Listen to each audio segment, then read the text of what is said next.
25 જાન્યુઆરીના રોજ ડીસામાં રબારી સમાજનું એક મહાસંમેલન યોજાવા જઈ રહ્યું છે, જેમાં કુરિવાજો, ખોટા ખર્ચાઓ અને અંધશ્રદ્ધા આ બધી બાબતોને લઈને બંધારણ ઘડવામાં આવશે.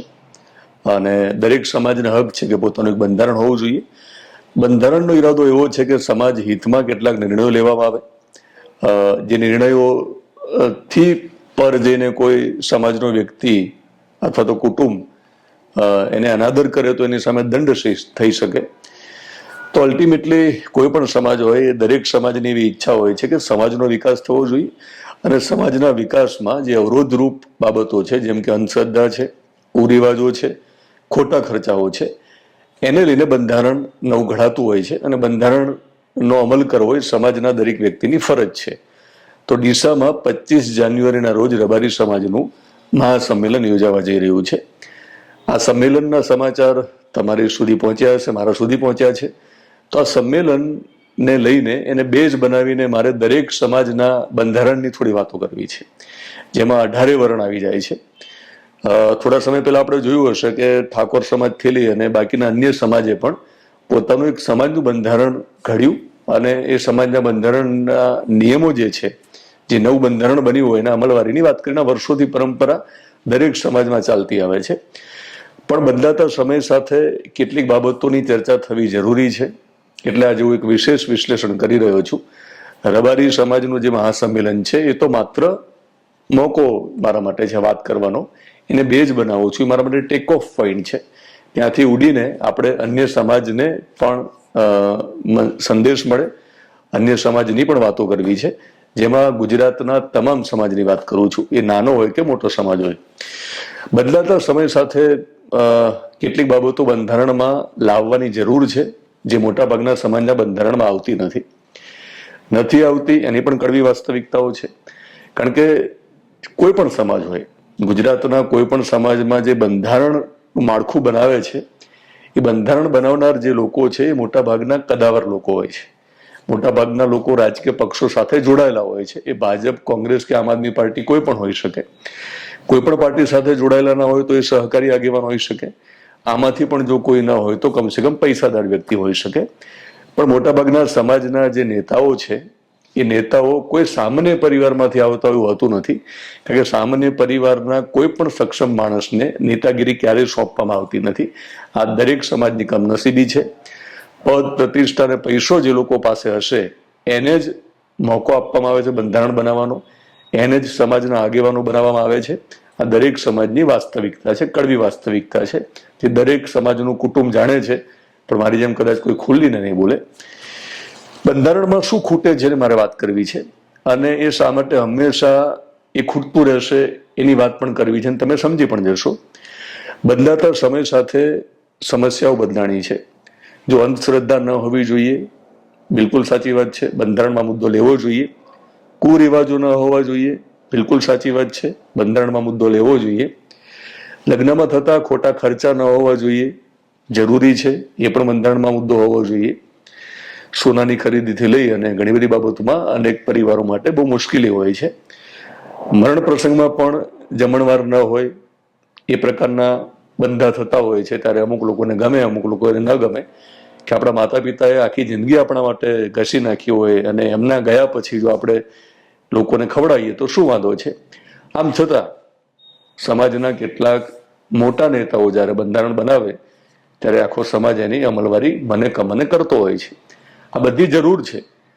જે કંઈ બંધારણની વાતો થાય છે બંધારણનો વિરોધી નથી, પણ મારો મોટો સવાલ એ છે દરેક સમાજના આગેવાનોને, જે લોકો બંધારણ ઘડતા હોય છે, કે ગુજરાતમાં બહુ મોટી વિકરાળ સમસ્યાઓ છે જે દરેક સમાજને નડે છે. દરેક સમાજની મા દીકરીઓને વિધવા બનાવે છે. દરેક સમાજના પરિવારનું ધનોત્પનોત ગાંઠી નાખે છે. દરેક સમાજના જેટલા પણ પરિવારો છે, અમીર પણ હોઈ શકે ને ગરીબ પણ હોઈ શકે ને મધ્યમ વર્ગના પણ હોઈ શકે, એ દરેક ઘરમાં એક સળગતી સમસ્યા છે જેનું સમાધાન મળતું નથી. બંધારણ બનાવવાની વાત આવે ત્યારે બધાના પોતપોતાના હિડન એજન્ડા પણ હોય છે. એ દરેક સમાજના નેતાઓના પોતાના એક હિડન એજન્ડા હોય, જે છુપા એજન્ડા હોય, તમને દેખાતા ના હોય.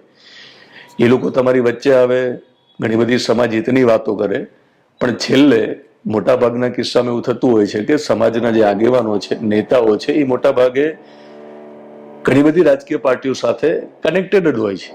ભાજપ, કોંગ્રેસ, આમ આદમી પાર્ટી કે પછી અપક્ષ, આ બધી જ પાર્ટીઓ સાથે કનેક્ટેડ લોકો જ તમારા આગેવાનો હોવાના.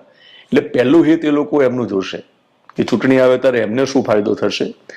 તમારા ફાયદાની વાત લગભગ ઓછી હશે એમાં. આ કડવું સત્ય છે જે હું કહીશ. આજે ગુજરાતમાં દારૂ પુષ્કળ વેચાય છે, પુષ્કળ પ્રમાણમાં પીવાય છે. આજ ગુજરાતમાં ડ્રગ્સ પકડાય છે એનો મતલબ ગુજરાતમાં ડ્રગ્સ આવે છે. ગુજરાતનું યુવાધન જે છે એ ડ્રગ્સના રવાડે ચડ્યું છે. ગુજરાત જે છે એ નશામાં છે. આ નશો ડુબાડશે ગુજરાતને. કારણ કે યુવક અને યુવતી બંનેની વાત કરું છું. હવે એવું છે ને કે માત્ર છોકરાઓ વ્યસન કરે છે. શહેરી વિસ્તારમાં આપણે જોઈએ તો યુવતીઓ પણ વ્યસન કરતી થઈ ગઈ છે. તો સૌથી મોટો પ્રશ્ન છે કે ગુજરાતમાં દારૂ બને છે, વેચાય છે અને પીવાય છે. બીજો પ્રશ્ન છે ડ્રગ્સ ગુજરાતમાં આવે છે, વેચાય છે અને લેવાય છે. ત્રીજો પ્રશ્ન છે કે ગુજરાતમાં સટ્ટો રમાય છે. મોટાભાગના સમાજના ઘણા બધા પરિવારોના યુવકો દેણું કરે છે, મા બાપને દેવાદાર બનાવે છે. અને જો સમાજની શરમે અથવા તો એકનો એક દીકરો હોય તો એ બાપ દેણું કરીને પણ એ દેણું ભરે છે. દીકરો વારંવાર દેણું કરે છે, કારણ કે દેણું કરે ને પેલા એને વ્યસન કર્યું હોય છે.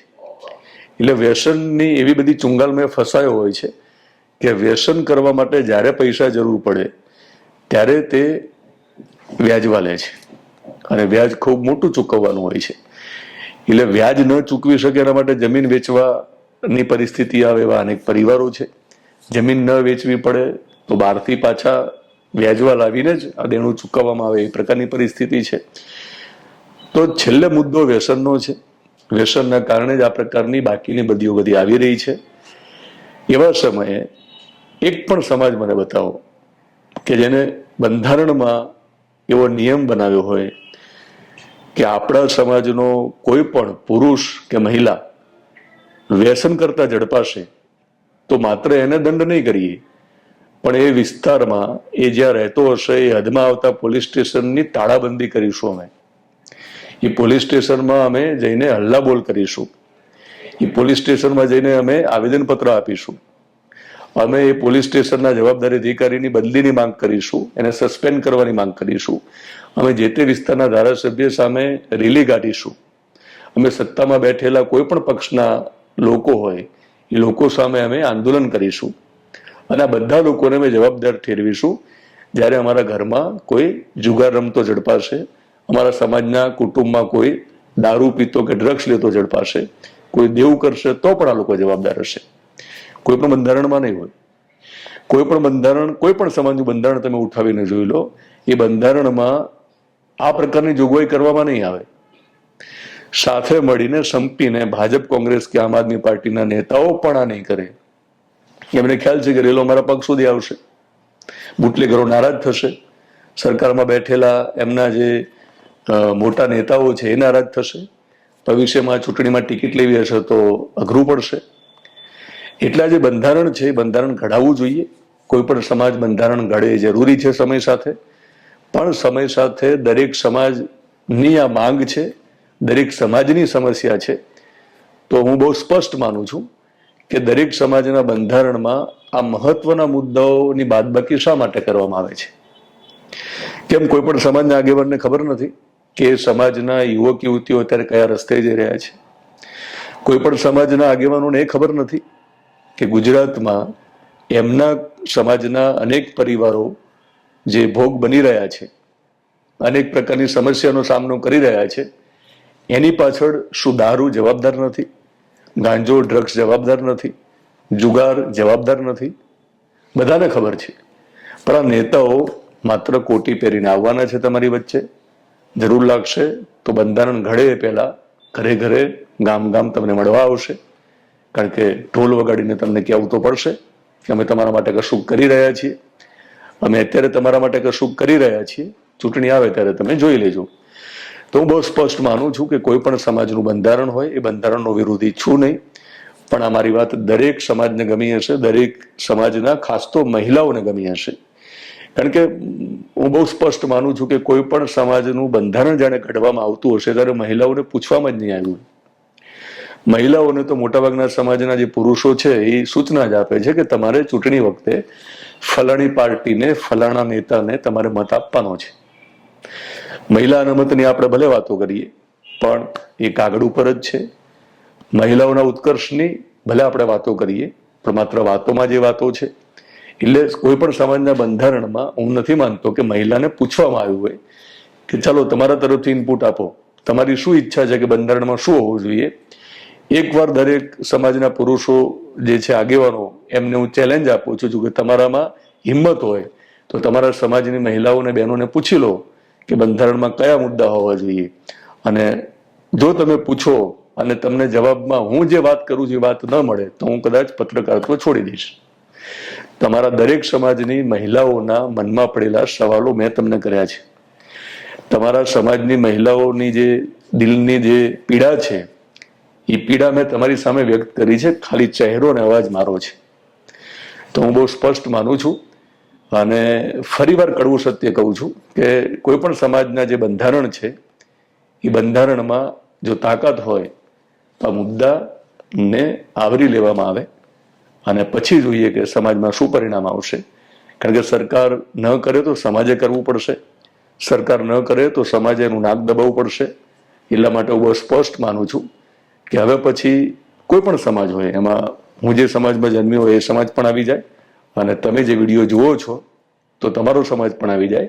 તમે સમાજના આગેવાનો જોડે આગ્રહ રાખો કે જ્યાં સુધી બંધારણમાં મહત્વના મુદ્દાઓ તમે નહીં સામેલ કરો ત્યાં સુધી તમારું આ બંધારણ અમને માન્ય નથી. તો વિશેષ ન્યૂઝમાં આ વિશેષ વિશ્લેષણ સાથે આજે મુદ્દાઓ પર આપણે ચર્ચા કરી. આવા સમાજના મહત્વના મુદ્દાઓ ઉપર જ્યારે આખા ગુજરાતમાં ચર્ચા થતી હોય ત્યારે આપણે વાતચીત કરીશું અને વિશેષ વિશ્લેષણ કરીશું. વિશેષ ન્યૂઝની આ વિશેષ રજૂઆત તમને પસંદ હોય, અમારું પત્રકારત્વ તમને પસંદ હોય તો યુટ્યુબ ચેનલમાં જોતા હોય તો આપણી યુટ્યુબ ચેનલને તમે સબસ્ક્રાઇબ કરશો, ફેસબુક પેજ અને ઇન્સ્ટાગ્રામમાં જોતા હોય તો ફોલો કરશો.